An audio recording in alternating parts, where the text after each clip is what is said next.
Welcome back to our series of 20, that is of Lucent Medieval History Series General Knowledge, Part 20. We have already covered many such parts in our previous parts. If you go and you will find that about the Mughal Empire, about Haryanka dynasty, the ancient India civilizations that includes Harappan, Indus, many such civilizations topic has already been completed. So now in this medieval journey, we are with the Akbar that I will be starting on with today. If you have any such doubts or if you are not understanding any such topics, then you can comment down and I'll help you out. So first we'll start with Akbar. For today's topic, he was the eldest son of Humayun, who had ascended the throne under the title of Jalauddin Muhammad Akbar Ghazi, and that time he was at the age of 14 at Kalonot, Punjab, and who was his tutor? His tutor name was Bairam Khan. Please remember this place's name as well as the tutor's name. And then we have Second Battle of Panipat that Akbar fought. That was in the year 5 November 1556, and it was fought between Hemu, who was a Hindu general of Muhammad Ali Shah, and Bairam Khan, who was the regent of Akbar. And thus, what concluded? Hemu was defeated, captured, and was slain by Bairam Khan. And then now this war ended, and it led to the Mughal Afghan conquest for the throne of Delhi, and it was for the favor of the Mughals, which had enabled Akbar to reoccupy Delhi and Agra. Then what happened is that Akbar, he ended Bairam Khan's reign, and then at the age of 18 he became the ruler. This is the meaning of this line in simple words. Now Akbar was just 18 when he had assumed that reign, and that time he was under the influence of Maham Anga, and he was Adam Khan's under. He used to take on his own steps, and he wanted to conquer various provincial sites as well as expand them. So now what happened, this is important scenario as the Rajputana kingdom of Mewar. What he did, he put a fierce defense that was under Rana Uday Singh, and with his son, these were the two defense that Rajputana kingdom has used at that time.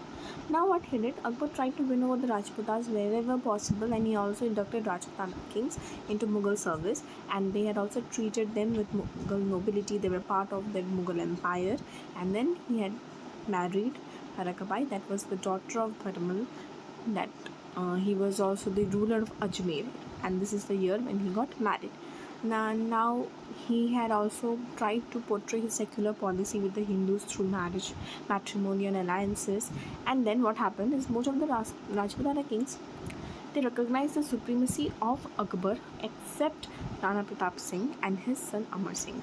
So they were started favoring the Akbar's reign more than Rana Pratap Singh. Now this was the important battle that was fought between Rana Pratap and Mughal army, which was led by Man Singh of Amir. With Rana Pratap, he was defeated, but he did not submit, and he continued the struggle. He didn't accept his loss. He continued to struggle and to fight. So this was the Akbar's conquest that was first starting with Malwa. Okay, please go through the years and the provinces and from, as these might come in MCQs as well as other framing questions. These all are very important, as in which province, in which year this battle happened with whom. Okay, this is important. Okay, I've marked that important. Now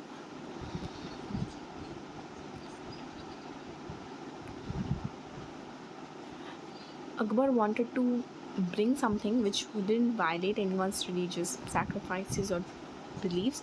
So against the orthodox and bigotry of religious priests, Akbar had proclaimed a new religion that was called Din-i-Ilahi, and in which year? 1581. Now this new religion that he has brought, it was based on a synthesis of values that was taken from several religions. So it was a mixture of all the values of all the beliefs from all the religions, be it Hinduism, Islam, Jainism and Christianity. And there was no recognition of prophet. Birbal was the only Hindu who followed this new religion. No one else followed in Hindu. So as it was not such most followed religion after he has introduced it, so it did not become much popular. Now Akbar built Fatehpur Sikri, Agra Fort, Lahore Fort, Allahabad Fort, Humayun's tomb at Delhi, and then this Fatehpur Sikri was near Agra, and it is said that Akbar had no son for a long time. Then Sheikh Salim Chishti, a Sufi saint, blessed Akbar with a son whose name was Salim Baba, and in honor of Salim Chishti, Akbar shifted his court from Agra to Fatehpur Sikri. So this was the reason behind his shifting of his empire from Agra to Fatehpur. Okay. Now he was also a patron of art, and in his court many persons used to attend that court, and he had also helped many persons to flourish. Okay. So now the 9 jewels of Akbar. This is very important as this is one of the most asked question you can expect from this reign. That is, Birbal was the administrator. Then we had a scholar and a statesman. We had a scholar, 2 scholars and statesman, and he was the brother of Fazl. Okay, so they both were had that role to look into it. Then we had a finance minister. Also, you can notice that many of the jewels that is referred to here is Hindus. There were not much people from his caste. By this notion, he tried to build up the belief that he had a secular policy, he had a belief towards all religion, he was tolerant enough.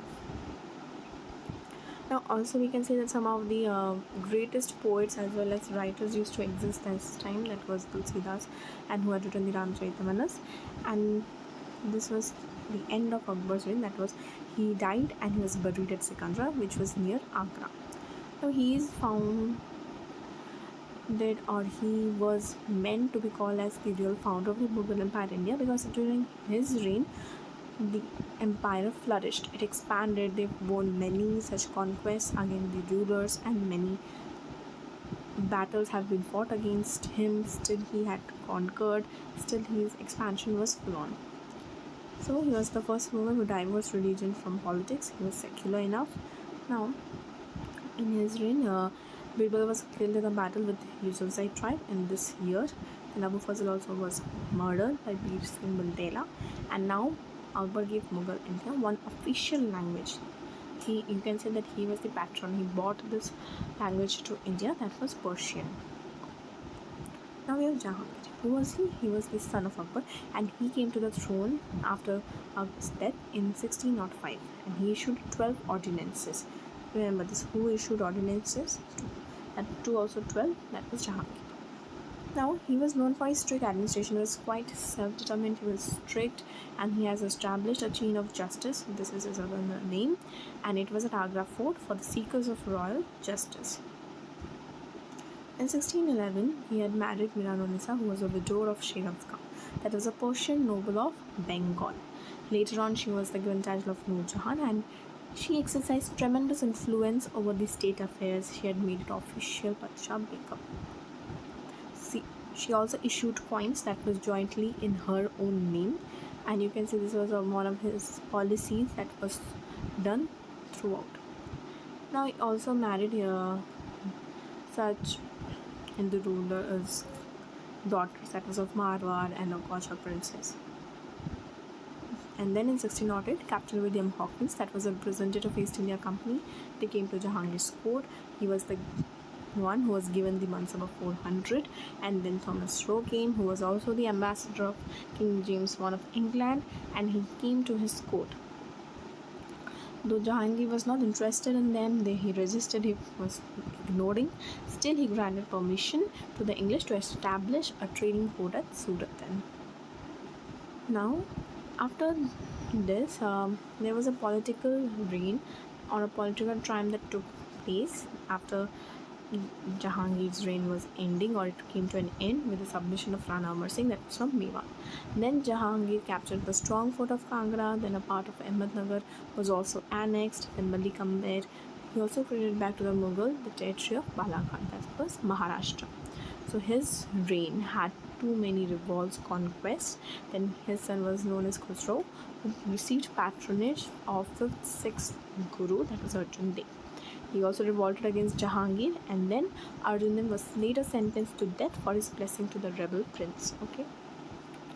This was the cause of his death, Arjun. Now, during his last period, that was Khurram, son of Jahangir and Muhammad Khan, who was the military general of Jahangir. They also revolted against him.